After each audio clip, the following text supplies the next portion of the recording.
मुझे बड़ी खुशी हुई आप सबको देखकर। और ये 3 छोटी छोटी बच्चियां, उन्होंने मेरे प्लेकार्ड्स उठाए हुए थे, मेरी तस्वीर के मुझे आवाजें दे रही थी, मुझे कह रही थी आई लव यू। तो मैं उन तीनों बच्चियों को कहना चाहती हूँ आई लव यू टू। और एक में देख रही थी फूल लेकर लोग पीछे खड़े थे और बड़ी मुश्किल से यहाँ तक पहुंचे और इतने सारे फूलों से मेरा इस्तकबाल किया। मैं उन सबकी भी बहुत बहुत शुक्रगुजार हूँ। अमीर मकाम साहब ने कहा, अभी लंदन आए हुए थे मियाँ साहब के साथ, मियाँ साहब ने बड़ी मोहब्बत का इजहार किया। इन्होंने, मेरा ये भी दिल करता है यकीन जाने कि मैं खैबर पख्तूनख्वा के अवाम से हर गली में जाऊं, हर मोहल्ले में जाऊं, हर घर में जाऊं और अपना पैगाम दूं उनको, क्योंकि इस खैबर पख्तूनख्वा को वसाइल की जरूरत नहीं है, खैबर पख्तूनख्वा को फंड्स की भी जरूरत नहीं। अल्लाह का शुक्र है कि बहुत है। खैबर पख्तूनख्वा को इस वक्त नवाज शरीफ की जरूरत है। खैबर पख्तूनख्वा को इस वक्त खिदमत के जज्बे से सरशाद मुस्लिम लीग नून की जरूरत है।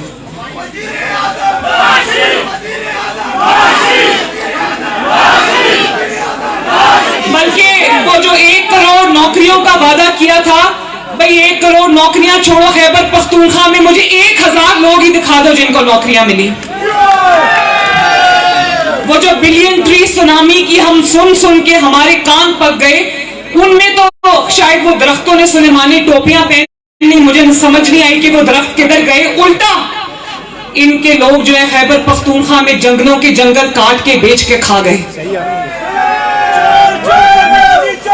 और वो जो कहता था 300 डैम बनाऊंगा, पूरे पाकिस्तान को डैम फूल बना के चलता बना।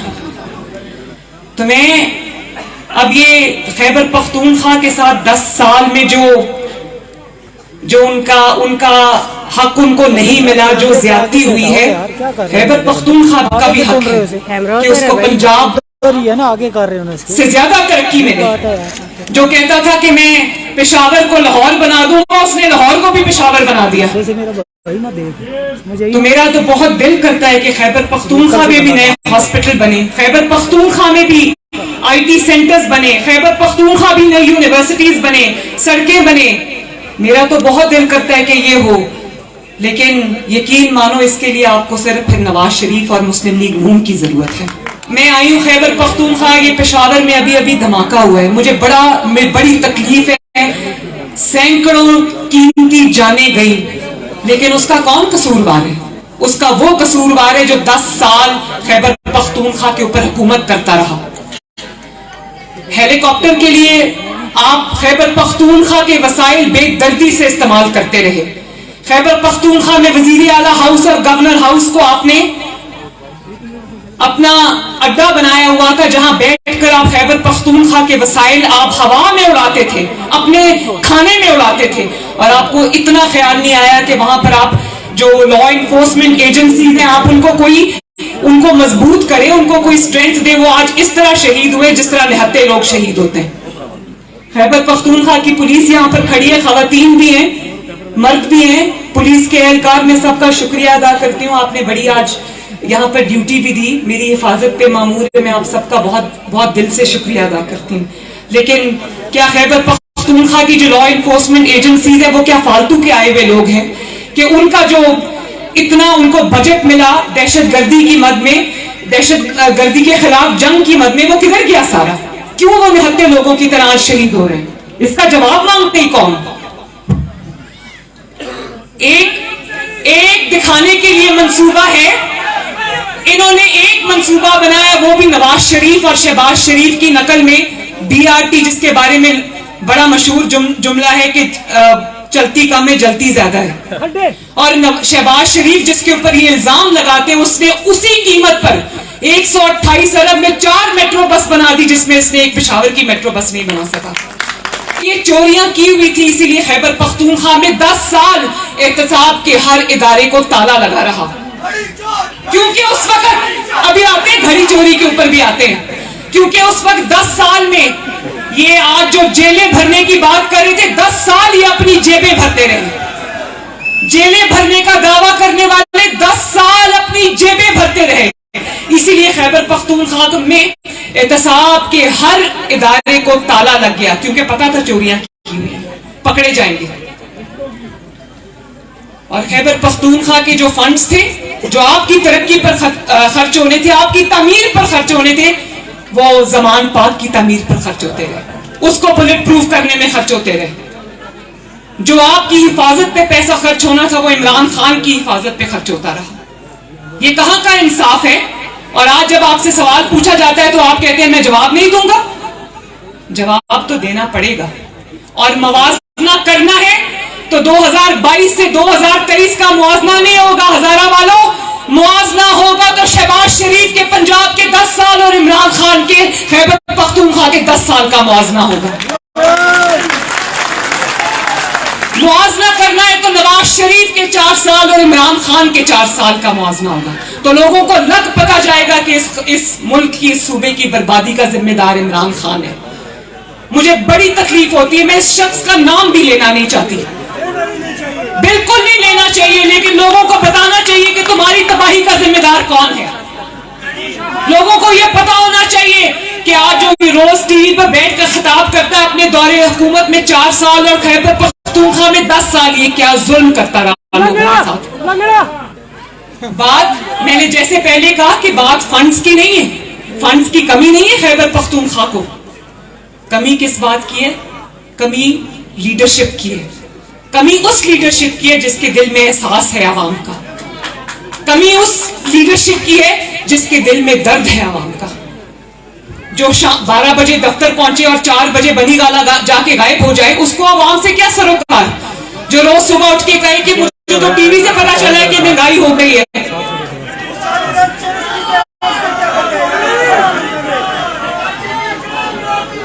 बात सिर्फ नीयत की है, बात सिर्फ खिदमत की नीयत की है। ना इनकी नीयत साफ है और ना इनका दामन साफ है। शाह महमूद कुरैशी साहब कल टीवी पर फरमा रहे थे कि नवाज शरीफ के साथ ज्यादती हुई, नवाज शरीफ को गैर आईनी तरीके से निकाला गया। एतराफ जुर्म करने का बहुत बहुत शुक्रिया, लेकिन ये भी बता दें कि नवाज शरीफ को निकालने वाला कौन है? नवाज शरीफ को जिन्होंने निकाला उनके साथ तो उनका गिरोह का सरगना तो आपकी जमात का सरबराह है, उसका नाम है इमरान खान। जिस गिरोह के साथ मिलकर इसने नवाज शरीफ को निकालने की वारदात की, उस गिरोह का सरगना इमरान खान है। आज आओ ना, कौम को बताओ, सिर्फ एतराफ जुर्म काफी नहीं है, आज अपने लिए सजा भी तजवीज करो कि कौम का नुमाइंदा नवाज शरीफ, जिसको कौम ने वोट देकर 2013 में भेजा, उसको क्यों इकामे पर निकाला? जरा कौम को जवाब दो। और कौन कौन इस साजिश में शामिल था जिसका सरगना इमरान खान था? कौम को बताओ, और बताना पड़ेगा। और अल्लाह ताला को देखे, नवाज शरीफ इस वक्त लंदन में बैठे, उनके मुखालिफीन बोल रहे हैं कि नवाज शरीफ के साथ ज्यादती हुई। नवाज शरीफ को अल्लाह ताला इस दुनिया में सुरखरू कर रहा है, उसके मुखालिफीन गवाही दे रहे हैं, उसके खिलाफ जज बोल उठे, उसके खिलाफ उसके बदतरीन मुखालिफ बोल उठे, उसके खिलाफ मीडिया बोल उठा कि हमें सिखाया जाता था, पढ़ाया जाता था कि नवाज शरीफ पे इल्जाम लगाओ।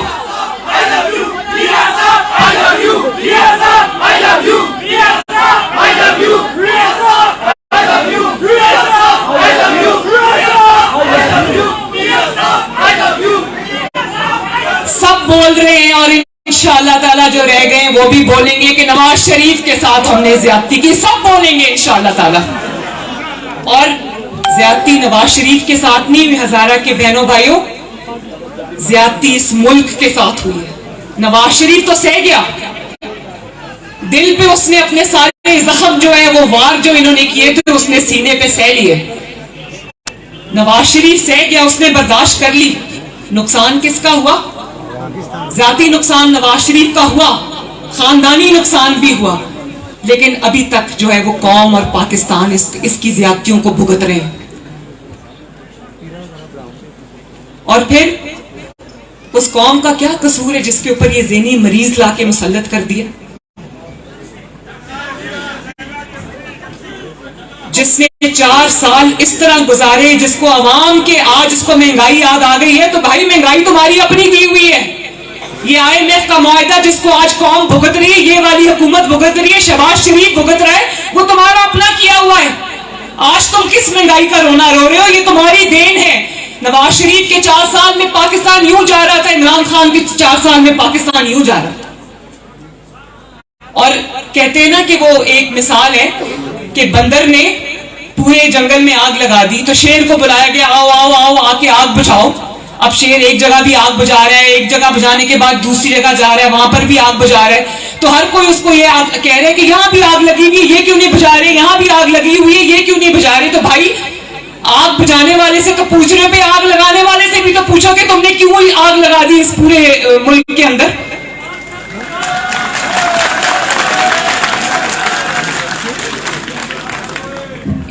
एक IMF का मुआहदा नवाज शरीफ ने भी 2013 से लेकर 2016 में भुगता था। 4 साल आटे की कीमत 35 रुपए रही, चीनी की कीमत 50 से 55 रुपए रही, घी की कीमत 140 रुपए रही। कीमतें नहीं बढ़ी, सब्जियां 10-10 रुपए किलो मिलती थी, तो फिर किसको तकलीफ हुई? तो ये ज्यादती नवाज शरीफ के साथ कम हुई है, इस कौम के गरीब अवाम के साथ ज्यादा हुई। उस वक्त तकलीफ थी जब 2 रुपए और 5 रुपए की रोटी मिल रही थी, आज 15 रुपए की रोटी है। किसकी वजह से? 25 और IMF के हवाले मुल्क करके चला गया, जाते जाते उसका मुआहदा फाड़ गया और खुद जाकर बनी गाला और जमान पाक के बंकर में बैठ गया।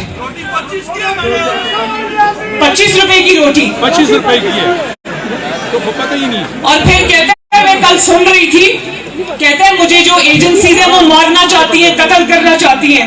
ये वही शख्स है जो इक्तदार से निकलते निकलते कहते हैं मेरे खिलाफ आलमी साजिश हुई।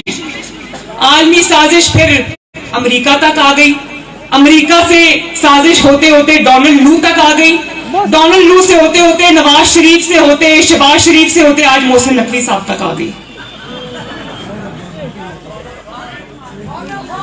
और फिर उसी अमेरिका से माफिया हाथ जोड़ के मांगने लगा कि गलती हो गई है, मेरे मुंह से अमेरिका का नाम निकल गया।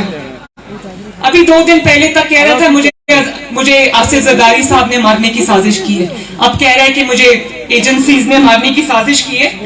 तो मैं ये पूछना चाहती हूँ कि आप अपने आप को इतना इंपॉर्टेंट क्यों समझते हैं कि सारी दुनिया आप ही के खिलाफ साजिश कर रही है? और फिर ऐसे ज़हनी मरीज देखें, बात सुने, बात सिर्फ ना इस मुल्क में इस हालात में जो आज हम खड़े हैं ना, मुल्क को मुश्किलात का सामना, इसकी वजह सिर्फ इनकी नालायकी और नाअहली और बेहिसी नहीं है। इसकी सबसे बड़ी वजह यह है कि एक ज़हनी मरीज के हाथों 22 करोड़ का मुल्क पकड़ा दिया, एक ज़हनी मरीज के हाथ। फिर उसने यही करना था जो किया।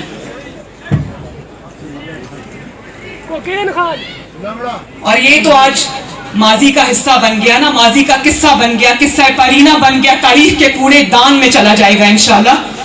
लेकिन मुल्क को बुरानों में फंसा गया, खुद भी लंगड़ा हो गया। उस पे भी आ जाते हैं। और देखो, इन्होंने कहा कि मैं नहीं कहती, वो लफ्ज मैं इस्तेमाल नहीं करती, मगर आज 4 माह से अल्लाह ताला इनको सेहत दे, मैं इनके लिए कोई बद्दुआ नहीं करती, लेकिन 4 महीने से ये प्लास्टर टांग पे लगाया हुआ है।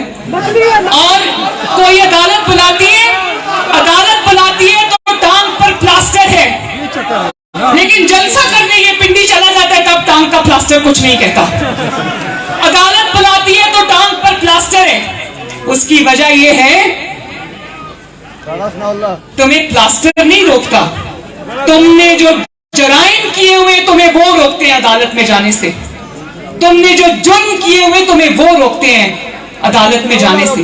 भाई अगर दामन साफ हो, हाथ साफ हो, और अगर तुमने कुछ नहीं किया, टेरियन वाइट केस में तुम कसूरवार नहीं हो, घड़ी चोरी तुमने नहीं की, तोशाखाना में वारदात तुमने नहीं की, फॉरेन फंडिंग में वारदात तुमने नहीं की, तो तुम व्हील चेयर पे बैठकर भी नवाज शरीफ की तरह बेटी का हाथ पकड़ के अदालत में पेश होते।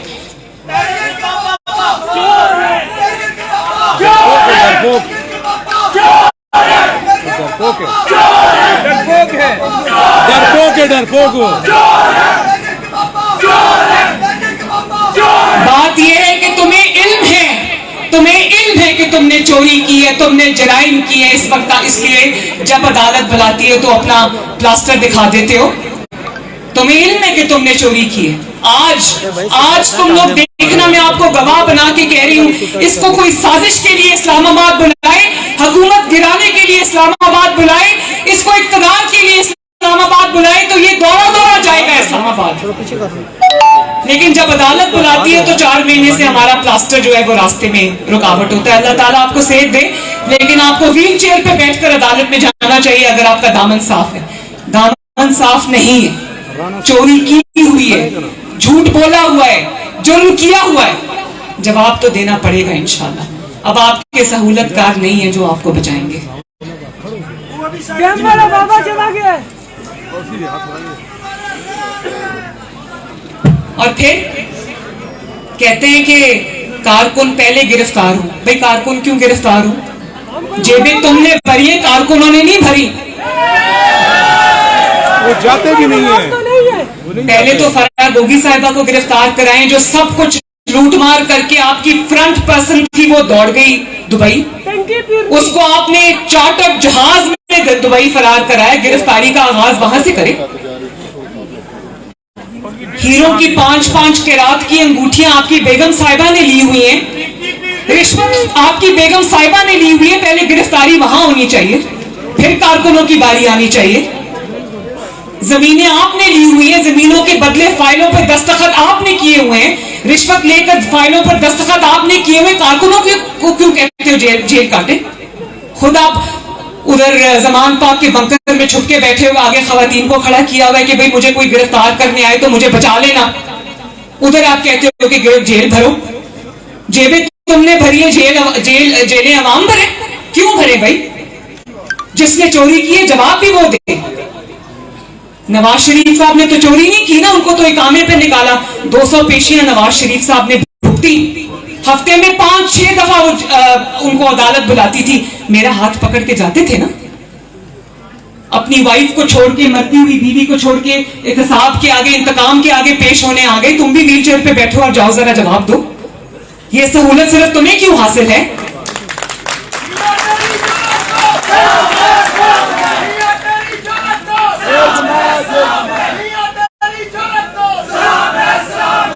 बात यह है कि इमरान खान और इसके हवारियों को दीवार पे लिखा हुआ अपना अंजाम साफ नजर आ रहा है, क्योंकि जराइम से हाथ रंगे हुए हैं। इसीलिए ये चीखना, रोना, पीटना जो आप सुन रहे हैं ना, वो नविश्ता है, दीवार साफ नजर आ रहा है।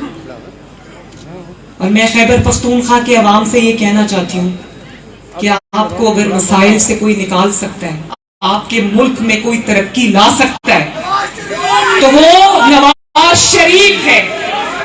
और ये मैं अल्लाह ताला को गवाह बनाकर कहती हूँ, पाकिस्तान को अगर कोई मुश्किलात के भंवर से निकाल सकता है तो वो कोई और जमात नहीं है, कोई और जमात नहीं है, वो पाकिस्तान मुस्लिम लीग नून है। अल्लाह ताला के फजल से जिसने किया है, हर बार किया है और इंशाअल्लाह ताला करके दिखाएंगे। जब आपका घर टूटता है ना, कोई किसी का घर तोड़ देता है 4 साल लगाकर, और वो घर जमीन पे आ जाता है, तो पहले उस घर की मरम्मत होती है, फिर तामीर होती है। तो आप सब इस चीज के गवाह रहना, तसल्ली रखना, भरोसा रखना कि इंशाअल्लाह ताला आपके घर की मुरम्मत भी हो रही है और उसके बाद उसको सजाएंगी भी, उसको संवारेंगी भी। ये मुल्क हमारा है, यहाँ मेरी नस्लों ने रहना है, यहाँ आपके बच्चों ने रहना है। तो मैं खैबर पख्तूनख्वा के अवाम को ये कहना चाहती हूँ कि बहुत आजमा लिया आपने आजमाई हुओं को। अब अपनी तरक्की की खातिर, अपनी भलाई की खातिर, अपनी बेहतरी की खातिर, अपनी आने वाली नस्लों की खातिर मुस्लिम लीग नून को वोट दो और कामयाब बनाओ, ताकि मुस्लिम लीग नून आपके हर डिस्ट्रिक्ट के अंदर आपको नए अस्पताल भी दे, आपको नए स्कूल्स भी दे, आपको नई यूनिवर्सिटीज भी दे, आपको नई सड़कें भी दे, आपको जॉब की अपॉर्चुनिटीज भी मिले। अच्छा, सूबा हजारा बड़ा अच्छा, मैं देखो मेरा दिल करता है कि सूबा हजारा बने। ये बहुत बड़ी आवाज है आवाम की। मैं जानते हो ना कि सूबा हजारा के लिए आपको 2/3 मेजॉरिटी की जरूरत है। बिल्कुल। तो 2/3 मेजॉरिटी दो आप पाकिस्तान मुस्लिम लीग नून को। मैं आपके हक के लिए खड़ी होंगी और सूबा हजारा में इंशाअल्लाह ताला मिलके बनेंगे।